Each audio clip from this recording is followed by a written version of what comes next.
Welcome friends. आज आम भूगोलर चतुर्थ थ्योरी क्लास एमे चंद्र संबंधित आउ कि इंपोर्टाट क्वेश्चन आलोचना करवा। चलते आरम्भ कर वीडियो को लाइक कर दिंतु और चैनल को सब्सक्राइब कर दिंतु। Who was first man landed on moon. ताले प्रथम व्यक्ति भाव किए चंद्र पृष्ठ में अवतरण करते ना नील आर्मस्ट्रंग। मन रखु नील आर्मस्ट्रंग नामक जड़े प्रथम अमेरिकान नागरिक थे। से विश्व प्रथम व्यक्ति भाव चंद्र प्रथम पाद देते। ताले केबे ना 1969 मसीह से चंद्र पृष्ठ में अवतरण करते। 1969 मसीहा जुलाई 20 तारिख रे से चंद्र रे पाद रखिले नील आर्मस्ट्रंग एवं से अपोलो 11 नामक जान रे जाइथिले। से जो रॉकेट रे जाइथिले तार नाम होला अपोलो 11। एटा मन रखिबे एग्जाम रे पचारछि। Which is only satellite of earth. ताले पृथ्वीर एकमात्र उपग्रह के ना मून बा चंद्र। से चंद्र होची पृथ्वीर एकमात्र उपग्रह। लाटिन भाषा रे चंद्र नाम होची लूना। लाटिन भाषा रे चंद्र को कौन कहते ना लूना। तेणु आपण मैंने जानते चंद्र सहित जो अभियान सब होची ताको लूनार मिशन कह जाउची। सेति लाटिन भाषा रे लूना कह जाए चंद्र को। How many times it take to revolution of earth. ताले चंद्र पृथ्वी चारिपाखरे थरे परिक्रमण करिया पई केते समय नहीं था ना 27.3 डे। ताले मन रखु 27 दिन रे चंद्र थरे पृथ्वी चारिपाखरे परिक्रमण करता है एवं निज चारिपाखरे 27.3 दिन रे आवर्तन करता है चंद्र। ताले मन रखिए चंद्रर आवर्तन गति एवं परिक्रमण गति सेम। तेणु चंद्रर आवर्तन गति 27.3 दिन एवं परिक्रमण गति पृथ्वी चारिपाखरे चंद्र परिक्रमण गति 27.3 दिन। तेणु चंद्रर आवर्तन गति एवं परिक्रमण गति समान होइथिबारु आमे सदा चंद्रर गोटे पार्श्व देखि थाउ आ गोटे पार्श्व आमे देखि न थाउ। ताले मन रखिए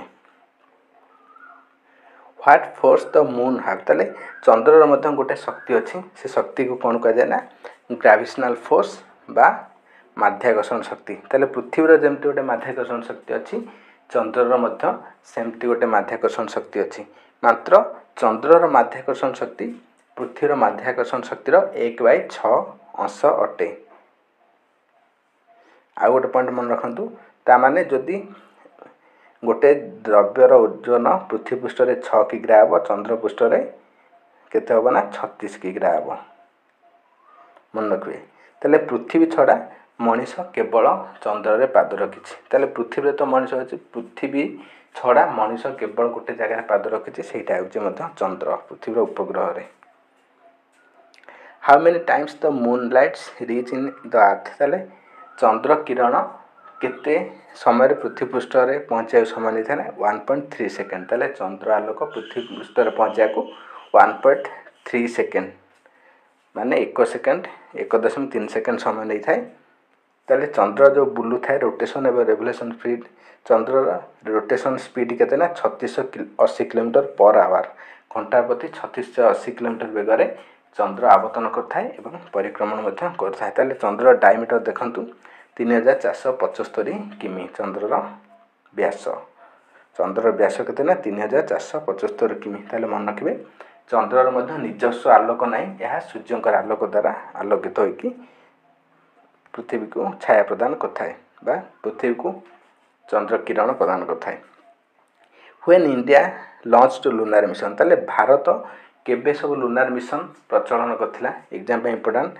भारत वर्तमान सुधा मोट 3टी चंद्र मिशन लॉन्च कर सारी। प्रथम मिशन 2008 मसीह आसाला जार नाम थिला चंद्रायन 1। मन रखिए चंद्रायन 1 2008 मसीह आसाला। सेपरी द्वितीय चंद्रायन 2 आसाला 2019 मसीह जोटा कि अनसक्सेसफुल रही लैंडिंग समय क्रैश हो जाता।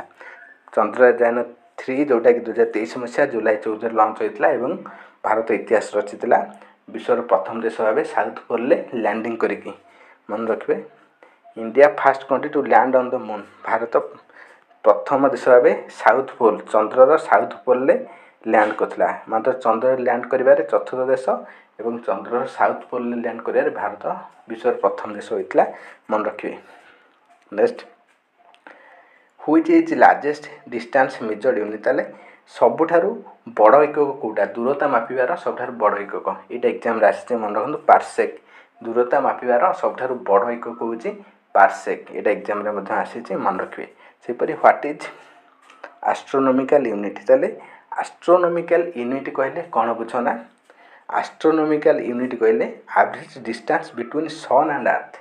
पृथ्वी एवं सूर्य मध्य हाराहारी दूरता को एस्ट्रोनॉमिकल यूनिट कहा जाए। मन रखिए एग्जाम रे आसी क्वेश्चन चंद्र एवं पृथ्वी एवं सूर्य मध्य हाराहारी दूरता को एस्ट्रोनॉमिकल यूनिट कहा जाए। What is light year. ताले आलोक वर्ष कहले कौन बुझा जाए ना आलोक एक वर्ष मध्य जितकी दूरता अतिक्रम करें ताकू एक आलोक वर्ष बा लाइट ईयर कहा जाए। When the lunar Eclipse held. ताले चंद्र ग्रहण केबे होता है ना जिते बेले पृथ्वी सूर्य एवं चंद्र मझिकी आसो से कौन ना चंद्र ग्रहण हो। देखु एटा है सूर्य एटा है चंद्र एटा पृथ्वी जिते बेले पृथ्वीटा सूर्य आउ सूर्य चंद्र पृथ्वी सूर्य पृथ्वी चंद्र एक सरल रेखा रहीगले से समय कौन ना चंद्र ग्रहण हो। कहीं देखो ये जो सूर्य आलोक चंद्र निजस्व आलोक ना सूर्य आलोक पड़े चंद्र तार छाया प्रदान करता है पृथ्वी की मात्र पृथ्वी जेहेतु पूरा मझे रहीगला सूर्य आलोक चंद्र पड़ पाला ना पृथ्वीर छाईटा चंद्र पड़ला तेणु चंद्र आमको दुसे ना तेणु आम कही था चंद्र ग्रहण है। सेहीपरि सूर्यपराग यार ठीक उल्टा व्हेन सोलार इक्लिप्स हेल्ड केबे सूर्यपराग होता ना जिते बेले moon comes between sun and earth जिते चंद्रटा सूर्य एवं पृथ्वी मझी पड़े आसला। देखो चंद्रटा यही समय होगला कौन ना सूर्यपराग केमी देखो जिते बड़े गोटे सरल रेखार पड़ाइले सूर्य किरण ये चंद्र उपर पड़ा ये चंद्र छाईटा पृथ्वीर किसी अंश उपर पड़ला जो अंश उपर सब छाईटा पड़ला सूर्य किरण ये सीधा चंद्र रहीगला सूर्य आउ पृथ्वीर से अंचल देखा जाए ना तेणु आम से समय को कही था कौन ना सूर्यपराग है सूर्य आमको दुसला ना। ताले मन रखिए दीटा पॉइंट एग्जाम इंपोर्टेंट। धन्यवाद फ्रेंड्स ये नुआ नुआ वीडियो पाइबा चैनल को लाइक सब्सक्राइब और शेयर करूँ। Thanks for watching take care bye bye.